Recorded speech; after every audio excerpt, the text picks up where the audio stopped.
سلامونه ملګرو. حسن علي یو ځل بیا د بابر اعظم حواله سره یو ډیر زبردست سټیټمنټ جاری کړی دی. د بابر اعظم چې څومره هم مخالفین دي دغه خولې یو ځل بیا بندي کړي دي. تاسو له یاد شي حسن علي مخکې یو بیان جاری کړو چې کینګ کر لېګا، لکه موږ باندې چې وایي کله زه ټیم کې وم نو چې کله په پاکستان باندې زیات سکور وشو نو موږ به وایو چې کینګ کر لېګا، مطلب بابر اعظم به دا سکور کوي.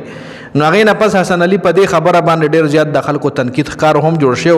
نو ریسنټلی په پی ایس ایل کې حسن علي یو پریس کانفرنس کې خبره یو ځل بیا ریپیټ کړه. حسن علي ویلو چې مخکې ما یو بیان د بابر اعظم حواله سره جاری کړو چې کینګ کر لېګا، نو که ما غلط ویلی نو د هغې دپاره آی ایم سوري، وایي که ما غلط ویلی د هغې دپاره معذرت.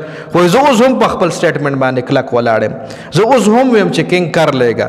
وایي بابر اعظم به فارم کې راځي او بابر اعظم به دنیا ته خو ښایي چې هغه سره کلاس شته دی، څنګه چې په دنیا کې غټ بیټسمینان تیر شوي دي لکه سر ویو ریچرډ شو، اینا پس ټنډولکر شو، ویرات کوهلی شو، کین ویلیامسن شو، او دې نه علاوه د اسټرالیا ښه کلاړیان ریکی پونټنګ ډېر ښه کلاړیان، د ویسټ انډیز برین لارا، بیا کرس ګیل، داسې ښه کلاړیان چې دنیا کې نوم لري. نو دغه رنګ به یو ځل بیا بابر اعظم شاین کېږي او هغه به کرکټ ته خپل فارم ته واپس راځي او هغه به دنیا چې کوم دی خاموشه کوي جي. نو حسن علي یو ځل بیا په خپل سټیټمنټ باندې کلک ولاړ دی او د بابر اعظم چې څومره مخالفین دي هغه یو ځل بیا مطلب دغه کړي را پارولې دي چې دې نه پس په دغه سټیټمنټ راځي په هغې باندې بیا ډیټیل سره خبره کوو. ډېره زیاته مننه د ویډیو کتلو. والسلام.